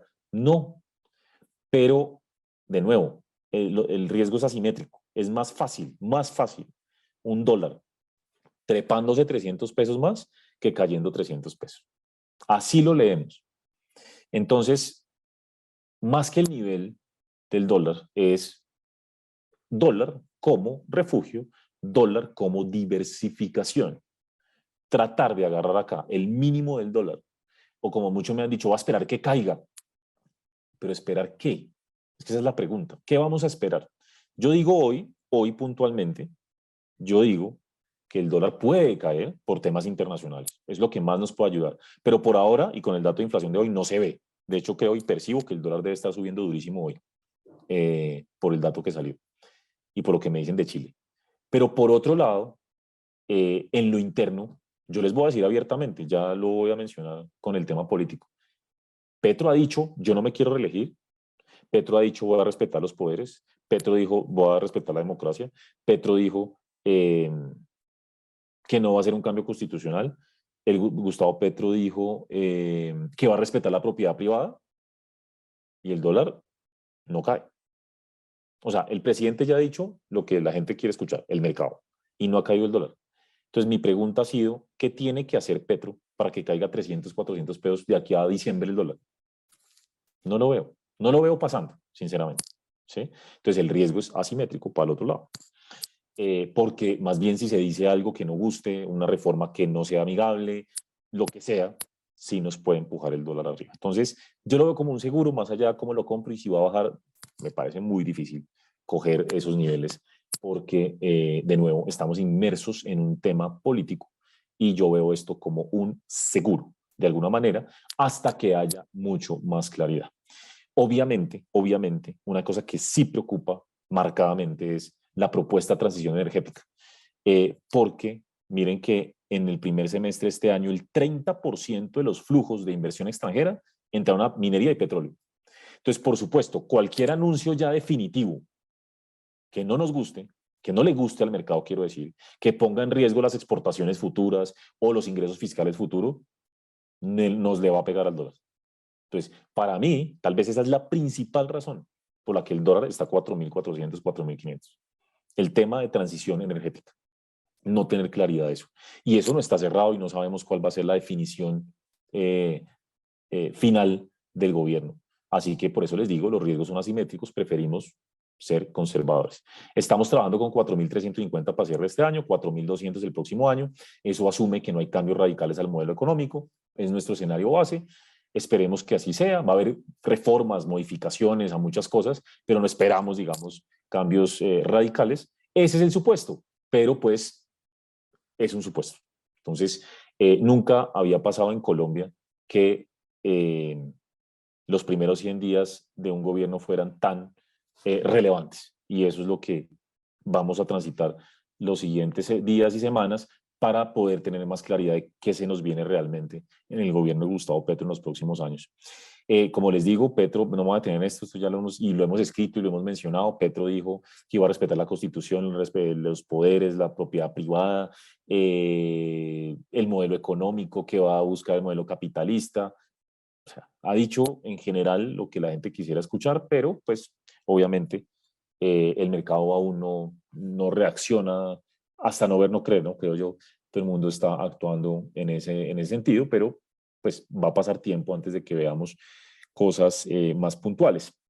El gabinete, mi opinión personal, insisto, todo esto es personal, yo creo que el gabinete es muy alineado con el programa de gobierno de Petro que presentó a principios de este año. Creo que todos los ministros o la mayoría de los ministros saben de su tema. Ya, digamos, después entra la discusión es si la ideología gusta o no gusta. Eso ya es otro cuento. Al final ganó la izquierda. Pero yo, contrario, por ejemplo, a un Perú, y siempre lo he dicho, y perdónenme en Perú por decir esto, pero pues es la verdad, es que uno compara los perfiles de los ministros en Colombia de hoy con los ministros en Perú, los que ha puesto Castillo en muchas carteras, no hay ningún grado de comparación. Aquí se están poniendo ministros expertos en la mayor parte de los casos. Obviamente hay un caso particular que no quiero mencionarlo aquí explícitamente, que preocupa mucho, pero pues ya veremos qué sucede. Y desde el lado del Ministerio de Hacienda, José Antonio Campo fue muy bien recibido por los economistas y el mercado. Como les digo, bueno, factores a monitorear, las reformas, viene una cantidad de propuestas, los primeros 100 días de gobierno, inclusive decimos o dicen los analistas políticos, no es solamente los 100 días para ver cómo le va a Petro con el Congreso, sino además cómo le va a Petro con su propio gabinete, eso va a ser importante, ¿no? A ver cómo va en su relación con ellos. Y cierro con un mensaje de algo más de, digámoslo, favorable y es yo sí creo que Colombia empieza un gobierno de izquierda con un punto de partida mejor que Chile o Perú cuando tuvieron sus nuevos gobiernos de izquierda. ¿Por qué? Porque Petro es el único que no ha apoyado a hoy un cambio completo a la Constitución. Y de hecho lo que ha venido diciendo es que quiere es que se cumpla la Constitución del 91. ¿Que puede cambiar de opinión después, como lo hizo ahorita? Sí, porque él hace 4 años decía que sí quería convocar una asamblea constituyente, solo que dijo que ahora tenía Congreso con el cual trabajar y que ya no hacía falta y que quiere es respetar la Constitución. Él puede cambiar de opinión. Pero hoy esto nos pone a un nivel diferente, porque en Perú la bandera de gobierno de Castillo, de campaña, era cambio total a la Constitución, y pues Boric entró justamente porque fue uno de los grandes abanderados del cambio constitucional en Chile. Entonces, esto nos pone en otro nivel, tranquiliza de manera significativa, esperar qué pasa. Digamos que ese es como el cuento con todo esto. Y termino con Perú. Perdón, yo sé, miren, me he demorado un montón con Chile y con Colombia, creo que me he demorado casi lo mismo. Perú es un poquito más fácil porque es que es más de lo mismo, ¿sí? Pero igual me voy a concentrar obviamente en los minutos que me faltan en el tema de Perú y algo de lo político. Pero mire, nosotros llevamos diciendo desde hace, digámoslo, ¿qué será? 3, 4 meses, que hay evidentes signos de estancamiento en la economía peruana y de alguna manera así ha sido. Ha habido algo de mejora en los últimos 2 meses, pero miren lo que le ha pasado a Perú últimamente y es el primer y segundo trimestre de este año, el crecimiento de Perú anual, el cambio anual, ha estado muy por debajo de Colombia y de Chile. Y cuando uno mira, no lo puse, pero por favor métanselo en la cabeza como para propósitos de comparativos. Hoy Colombia está 8% por arriba de los niveles prepandemia de actividad. Chile está al 5 y Perú solo al 3.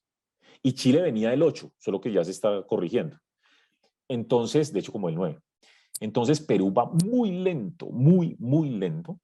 Y de hecho ha crecido alrededor como de 2% desde el último año, desde que Castillo quedó. Y eso muestra, pues, de nuevo, una lentitud y cierto grado de estancamiento. ¿Por qué creo que en los últimos meses como que ha repuntado Perú? Porque han salido medidas populistas, desafortunadamente, y es el tema de retiros de CTs, ¿no? Ahorros por trabajo de las personas, de alguna manera como cesantías, se entendería, y otro retiro de AFPs, hoy están en el sexto. Entonces la economía viene recuperándose, pero también en buena medida por factores que no son estructurales, duraderos y por el contrario, que tienden a generar más distorsiones dentro de la economía y esa es una realidad. El consumo privado, entonces, el que ha venido jalando la economía peruana, pero ya empieza a mostrar señales de agotamiento. Este es el índice de consumo del Banco de Crédito del Perú, de nuestro banco, de nuestro hermano mayor, digo yo. Eh, y se mantienen niveles altos, pero ya empieza a mostrar cansancio. Obviamente también le pasa al consumidor lo que le pasa en los demás países en Perú y es una inflación muy alta que empieza a afectar. Pero con este tipo de medidas populistas del Congreso de seguir aprobando retiros de AFPs, pues ahí se mantiene el consumo a flote, pero es algo que no es estructural, insisto. Y del otro lado, la confianza empresarial se mantiene muy, muy, muy baja. La confianza empresarial, siempre insisto en este comentario, se mantiene en los niveles más bajos desde los 80 para un choque interno, en este caso político. Porque sí, ha caído más la confianza por la pandemia y la crisis financiera global, pero para un choque interno nunca había caído tanto y nunca había estado tanto tiempo tan negativo. Así que es claro que el factor político sigue jugando un rol. Y el problema realmente, yo digo, el gran problema del tema político en Perú es que no permite, ese estancamiento entre Congreso y gobierno no permite que haya políticas pro crecimiento. Sacan esas medidas populistas que realmente no sirven de mucho, pero no hay políticas pro crecimiento estructurales para elevar productividad o crecimiento económico de largo plazo, porque no hay espacio político para eso, no hay gobernabilidad. Entonces, la inversión privada creemos que no va a crecer ni este año ni el próximo. O sea que en el promedio no vamos a crecer en inversión privada. Y eso está explicado por esta confianza tan baja y por otro lado, particularmente en el 2023, porque grandes proyectos mineros como Quellaveco o la expansión de Toromocho van a terminar y entonces ahí ya hay un impacto negativo, digámoslo, sobre la inversión que se compensa con inversión en otros sectores, pero termina en ceros la inversión privada el próximo año. Eso es importante. Entonces, la economía peruana este año va a crecer alrededor del 2.8. Aquí reconocemos que va a ser un poquito más alto el crecimiento que lo pensado antes por estas medidas de apoyo a los hogares, pero el próximo año vamos a tener un crecimiento débil, más débil, entre 2 y 2,5. El pronóstico puntual es 2.3. Ahí lo que vamos a ver es un gasto público cayendo. La explicación puntual es que hay cambio en autoridades regionales, hay elecciones de alcaldes y gobernadores ahorita en octubre. Es usual que en el primer año de gobiernos regionales caiga la inversión pública. Eso es lo que más va a afectar el crecimiento y obviamente el contexto internacional va a tener también un impacto en la economía. Desde el lado de sectores, apoya mucho la entrada en operación completa de Quellaveco y de Toromocho. Los demás sectores pues van a tender a moderarse en su ritmo de crecimiento versus lo observado en el 2022. Entonces, bueno, con todo, la economía se desacelera un poco, pero hay un tema muy puntual que siempre monitoreamos muy de cerca, que es el mercado laboral. Yo digo que lo monitoreamos más que en los demás países por el alto grado de informalidad. La verdad es que la informalidad sigue siendo excesivamente alta en Perú. Estamos hablando de 77%, 76% hoy de informalidad, una barbaridad. Afortunadamente, pues vienen creciendo el mercado, perdón, el empleo formal, tanto del sector privado como del público, recientemente, y eso está ayudando pues a moderar ese deterioro. Sin embargo, cuando uno mira la calidad del empleo, la verdad es que el deterioro ha sido marcado versus niveles prepandemia. Eh, Estamos hablando que el empleo adecuado ha caído 9% y el subempleo 24%, es decir, hay 24% de empleados más en Perú que están trabajando en cosas que no les gusta, que no quiere, que no les paga bien o que no están trabajando las horas que podría trabajar. Entonces es un deterioro significativo. Y de hecho, el trabajo que crece es el de el de empresas de menos de 10 trabajadores, o sea, informales.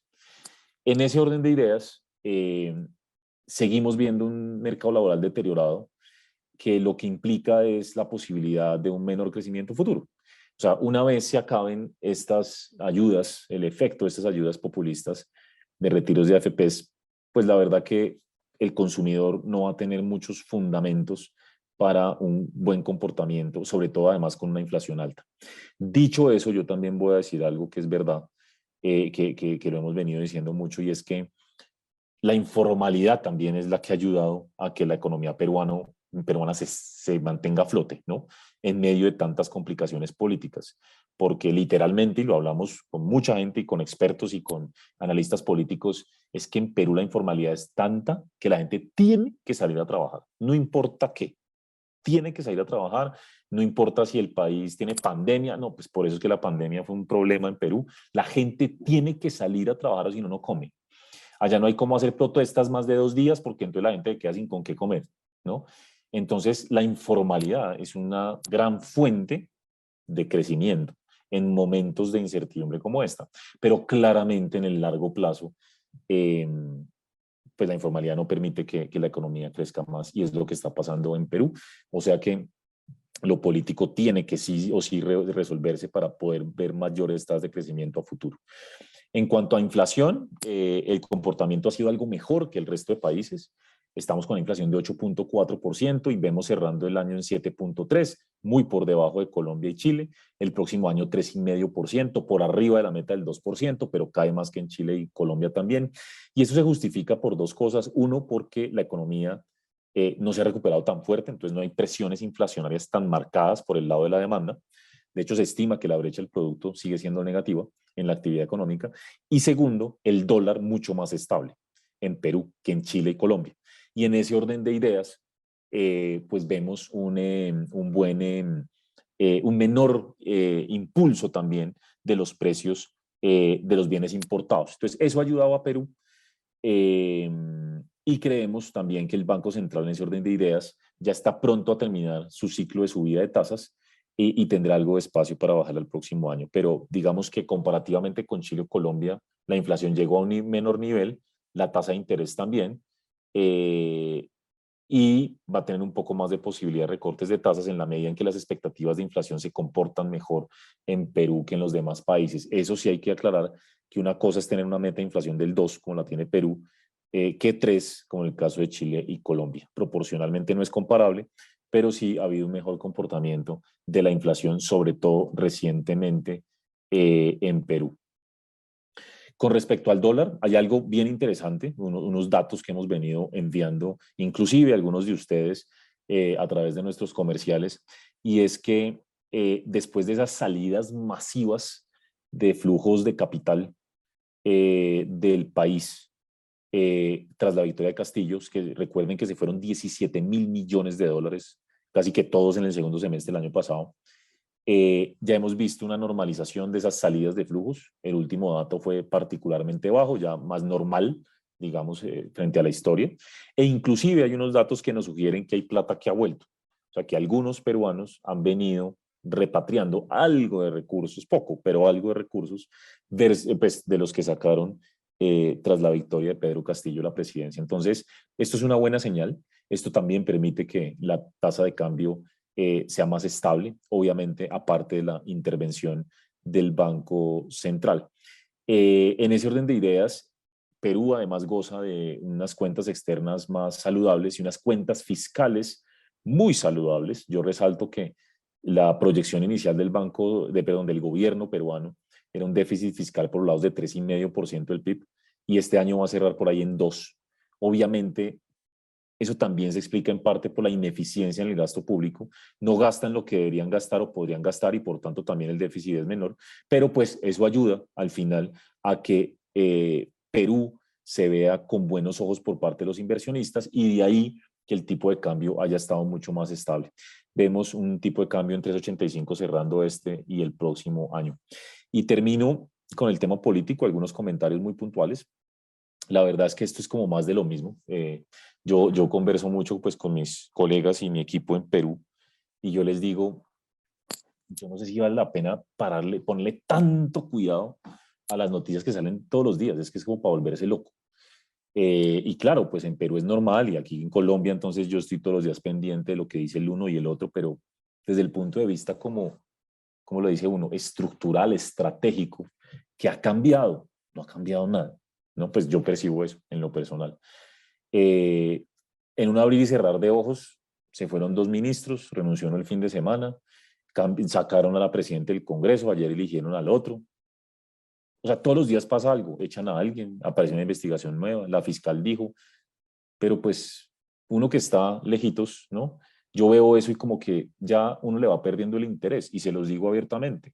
Los inversionistas extranjeros le van perdiendo el interés. Ellos dicen, ven, dame la película grande, la macro, pero aquí el detalle y eso, dime si Castillo se va a ir o no, dime si va a haber nuevas elecciones, dime, ¿no? Y en eso particular es donde no vemos grandes cambios.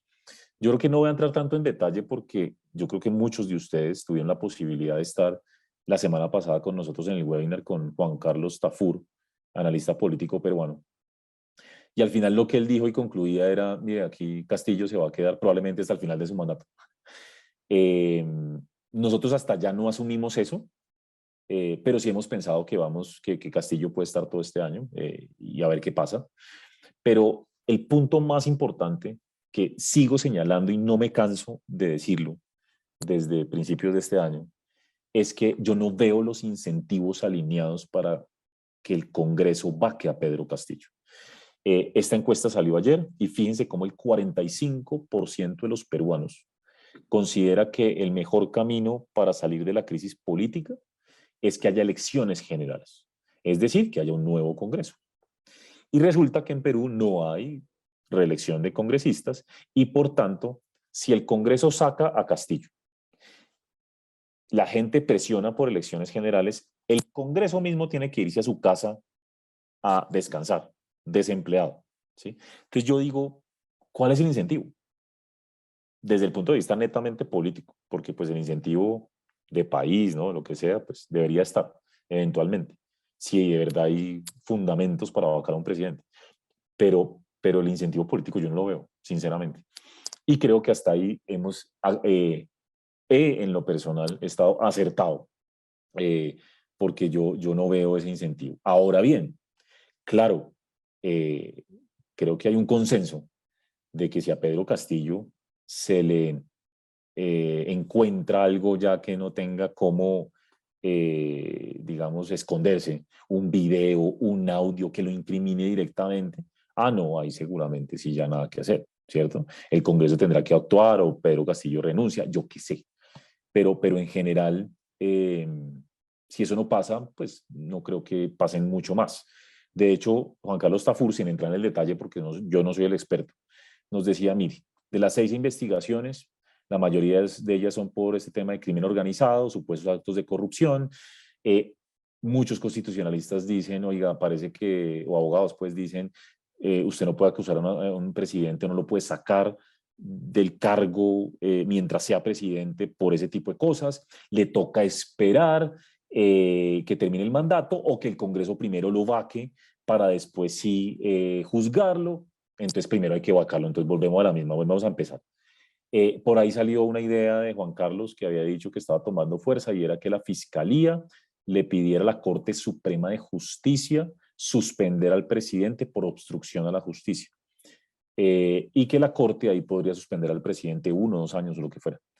Pero ahí se armó un debate en el chat, porque nos decían algunos, eso no lo dice la Constitución, eso no se puede. O sea, esto es una discusión supremamente legal de un nivel que ni los constitucionalistas creo que tienen 100% claridad de lo que se puede o no hacer en el país en ciertos aspectos.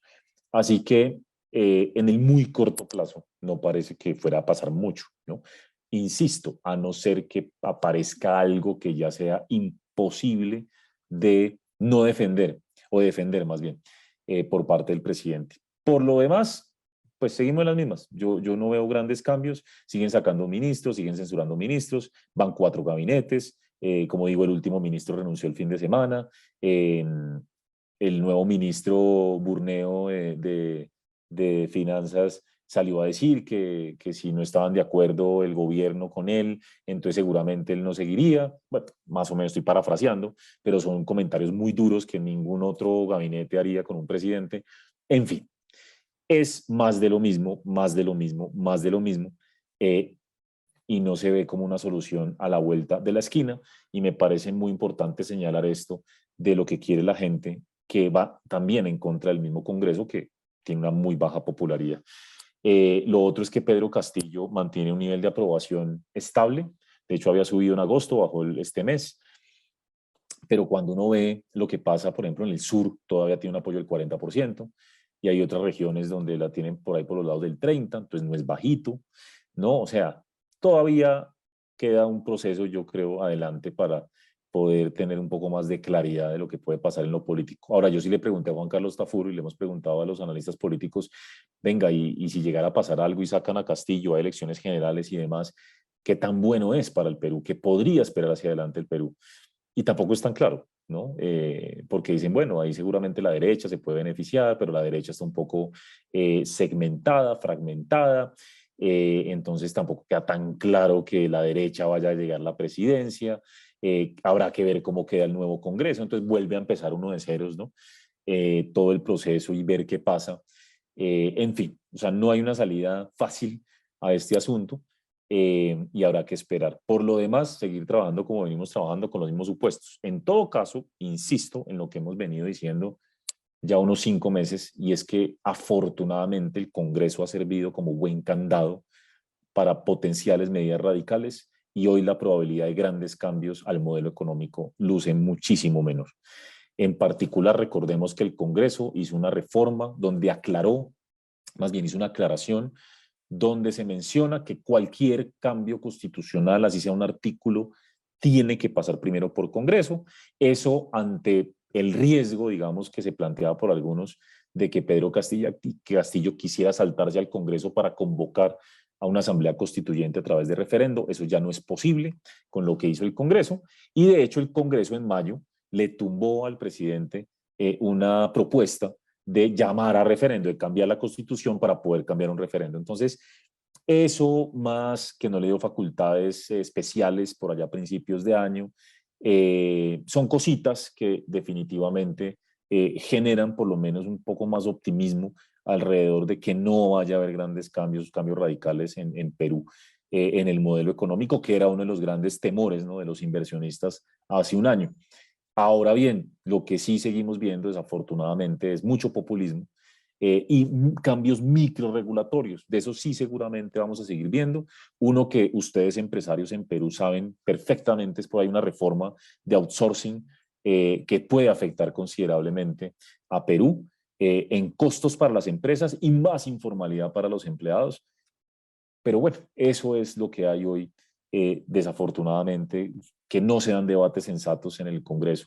Y el presidente además, digamos, no, ¿cómo se dice? No rechaza, la palabra del Perú no es esa, no observa las leyes del Congreso y entonces se vuelve esto un tema complejo de manejar y mucho exceso de microregulación y de populismo que se mantiene y eso sí creemos que se va a continuar en los próximos meses. Eso es, freno ahí, les agradezco infinitamente su paciencia, todavía hay 300 personas conectadas hora y media después. Yo ahí estoy recibiendo un par de preguntas en la cajita de Q&A. Si quisieran pues hacerme un par de preguntas, nos podemos quedar aquí unos 10 minuticos. Las voy recibiendo perfectamente y los que quieran obviamente quedarse con nosotros, encantados.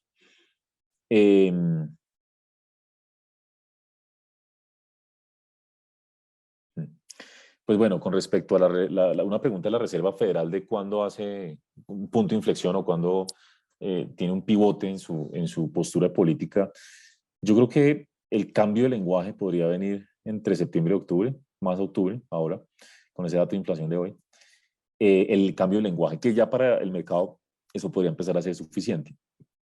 Lo del dólar es muy complejo, de si ya alcanza un pico o no, porque depende del dólar contra quién. Nosotros tenemos un temor de que el euro, por ejemplo, no haya alcanzado niveles mínimos, porque esa región está muy complicada.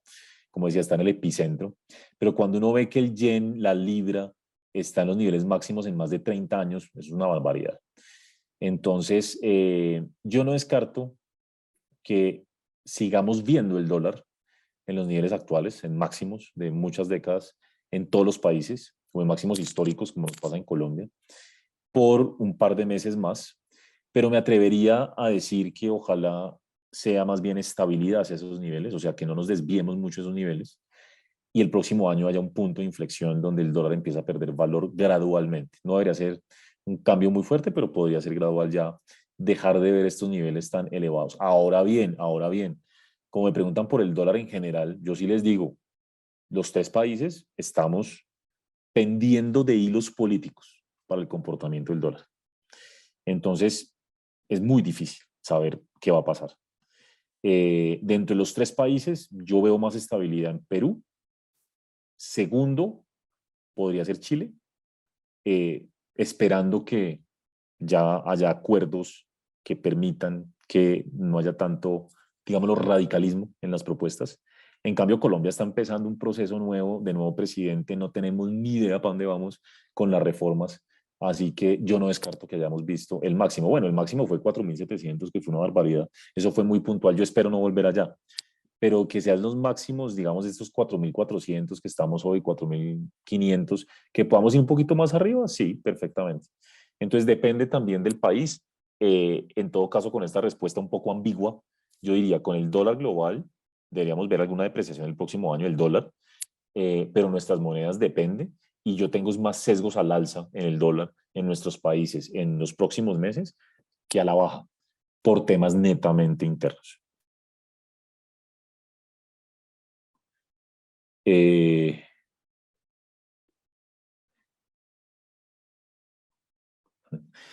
aquí hay una muy buena de don Jorge, mil gracias. ¿Qué opinión de merece el plan Impulso presentado por el ministro de Economía y existe riesgo de inversión en bonos colombianos desde Perú? Miren, con respecto al Impulso Perú, yo les voy a decir la verdad, yo he visto esos mismos programas en Perú desde que yo cubro Perú, desde el 2012. Eh, para mí es como más de lo mismo. O sea, ¿cuántas veces han planteado destrabar Chavimochic? ¿Cuántas veces han planteado, bueno, de hecho, Primero hay unos programas, un pipeline, yo no me acuerdo cómo se llamaba eso, los prioritarios, después lo volvieron que ese era el Plan Nacional de Infraestructura, después el no sé qué, y son los mismos proyectos y no han podido. Entonces, yo digo, sí, o sea, se ve bien, suena bien, pero incluso discutiendo con nuestros colegas en Perú y con el economista del banco, del BCP, decíamos que eso mueva la aguja significativamente, no creo. Ahora, la buena noticia es que el ministro Burneo sí está mandando un mensaje diferente, ¿no? Tratando de generar confianza. Pero la verdad, el ministro de Finanzas es poco lo que puede hacer si no lo hace el gobierno, desde el punto de vista de la confianza, me refiero. Así que yo creo que es como va por el buen camino, pero hemos visto de esos muchos en el pasado y al final eso depende de la eficiencia del gobierno para ejecutar los proyectos y todas estas reformas. Y lo otro es que de las 25, y muy importante, de las 25 propuestas del gobierno, 16 tienen que pasar por Congreso. O sea, quién sabe hasta cuándo nos va a durar, digamos, la negociación o la discusión. Entonces, el papel lo soporta todo. Si supiéramos que Perú es bueno ejecutando, estaríamos mucho más optimistas. Pero por ahora, hasta no ver, no creer, porque de hecho de esos he visto montones desde que cubro Perú. Riesgo de inversión en bonos colombianos de Perú, depende pues de qué estemos hablando, ¿no?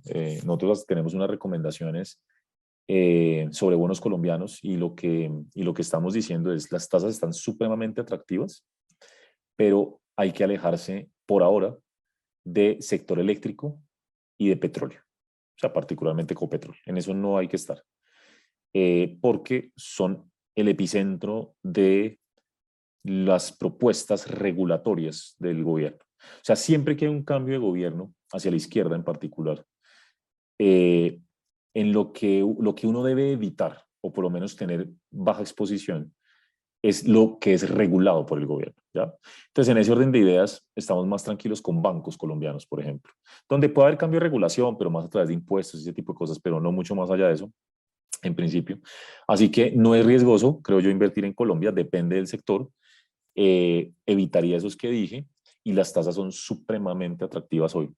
Colombia ha sido uno de los más golpeados del mundo este año, pues por obvias razones. Riesgos al alza, estimación 2023, digamos, lo que mencioné en particular, me preocupa mucho la indexación, eso es lo que más me preocupa, que cerremos todos los países con inflaciones de 12, 10, bueno, Perú 7, y que eso implique por mecanismos internos de mercado y cómo funciona la economía, sobre todo los empresarios, las decisiones que toman los empresarios, que eso en salarios y en precios, eso termina impactando la inflación más tiempo. Indexación para mí es el principal riesgo. Y el segundo, que es una vaina muy difícil, pero es lo geopolítico. O sea, aquí estamos hablando de un problema grande entre Rusia y Ucrania, pero de ninguna manera hemos hablado de peores escenarios, ¿no? Que eso se complique aún más, porque puede complicarse, particularmente el tema energético. Y eso que ni hablamos, ni para qué hablar, del tema Taiwán-China, que esperemos que no llegue a ninguna parte. Pero por supuesto es otra amenaza que hay sobre la economía y que podría impactar adicionalmente la inflación. Entonces los riesgos son muchos y por eso prefiero decir abiertamente que siguen siendo al alza los riesgos sobre las estimaciones que tenemos. ¿Cómo ha sido la salida de capitales en Colombia versus Chile y Perú? Gran pregunta, don Jorge, mil gracias. Eh, la verdad es que no ha sido mucho. Lo que pasa es que los datos son trimestrales, los publican los bancos centrales. Les voy a poner el dato puntual, el ejemplo puntual.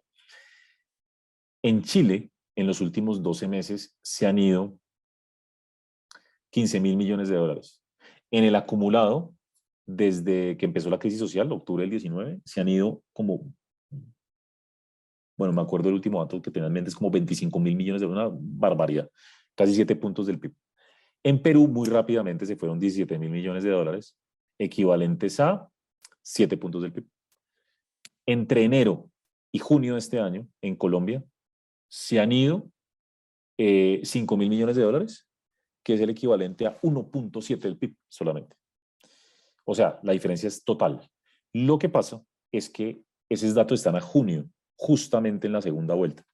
Entonces, julio-agosto, yo creo que se fue más plata, pero tampoco creo que se haya ido tanta, porque o si no, el dólar estaría más arriba. Y hubiera tocado intervenir o alguna vaina así. A Chile le tocó intervenir y a Perú también. Colombia no ha intervenido, o sea, me refiero al Banco Central. Por lo tanto, yo creo que se ha ido más dinero seguramente, pero no en las proporciones de Chile o Perú.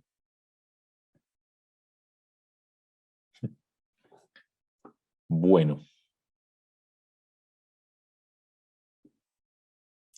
¿qué opina usted de la posible integración de las bolsas de valores Perú, Colombia y Chile? Definitivamente es algo que todos queremos por cuenta de lo que implica tener más acceso a inversionistas, a emisores, a mercado. La combinación de las tres bolsas termina siendo similar o mayor que la de México. Y es una maravillosa noticia. Yo creo que va en el camino correcto. Pero pues hay que ver cómo se da el proceso, porque siempre hay temas técnicos, por ejemplo, de en qué moneda negocio, eh, tema impositivo, eso es bien complejo, les digo abiertamente. Eh, porque, pues digamos, si uno tiene impuestos altos, como por ejemplo lo son en Chile, para un extranjero, versus lo que es un Colombia o Perú, que de hecho entre los dos hay acuerdo de doble tributación, no, ni siquiera, perdón, no doble tributación, vale cero, no hay impuestos. Eh, digamos que ahí empieza a haber distorsiones. O sea que ahorita estamos en el proceso de integrar las bolsas como tal desde el punto de vista institucional y operativo. Maravillosa noticia. El punto va a ser lo netamente, digámoslo, eh, como la estructura y sobre todo el tema impositivo. Siempre es el tema, pero en lo personal, no, pues felices de que algún día colombianos o peruanos tengamos la posibilidad de ir a comprar, por ejemplo, Chile, o que ellos vengan acá, chilenos, a Colombia o Perú, en un evento donde nuestros mercados en Perú y Colombia cada vez se adelgazan más, ¿no? Entonces, definitivamente lo vemos con muy buenos ojos. Eh, bueno, yo de temas tributarios no puedo hablar, es que me han llegado un par de cosas y yo de eso no hablo, la verdad. Eh, bueno, yo creo que ya respondí casi todo con las preguntas que elegí. Ah, ya.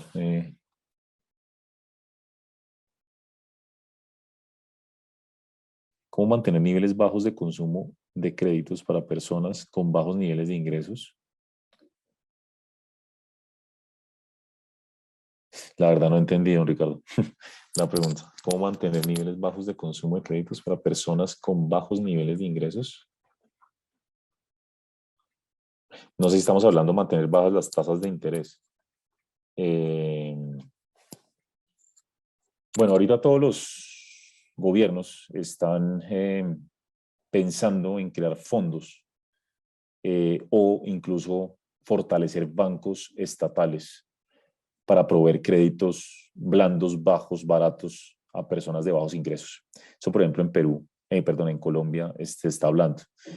En Chile han venido creando unos fondos con un fin similar y yo creo que eso puede tener éxito. Lo que pasa es que es muy difícil para un banco ser rentable con personas de alto riesgo crediticio. Eh, nosotros estábamos hablando en un evento hace unos días acá en Colombia con unos expertos, incluso los bancos, donde decían, mire, una de las soluciones para poder tener crédito barato y enfocarnos en ciertas personas vulnerables o empresas que no reciben hoy crédito es que el gobierno ponga garantías. Y yo creo que esa es una alternativa. O sea, los bancos, ellos per se, pues no van a tomar la decisión. O sea, no van a decir, ah, no, yo regalo el crédito a personas de alto riesgo crediticio. Eso no va a pasar. Eh, pero existe la alternativa que funcionó muy bien en pandemia con las empresas y es crédito garantizado, porque el gobierno pone una plata, garantiza los créditos esas garantías se multiplican.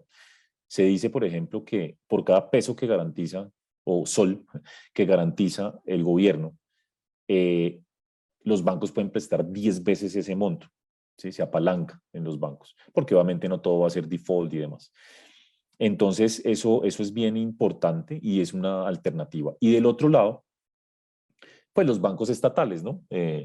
Utilizar algo de los vehículos que tienen los gobiernos para llegarle a esas personas al que el crédito normal no les llega. Yo creo que eso se está analizando, hay modelos en países alrededor de eso, pero vale mucha plata, ¿no? Porque de alguna manera hay que subsidiar y eso es complicado. Bueno, los dejo, muchas gracias, ya no hay más preguntas así como nuevas. Mil y mil gracias por haberme acompañado, todavía hay mucha gente conectada, les aprecio mucho el tiempo y los invitamos a nuestro webinar, a nuestros paneles la próxima semana en nuestro evento de inversionistas. Ya estamos mandando la invitación para que por favor se conecten, invitados de lujo en nuestro evento anual de inversionistas. Y por favor no se olviden de llenar la encuesta, para nosotros es muy importante su feedback. Hasta luego, muchas gracias a todos.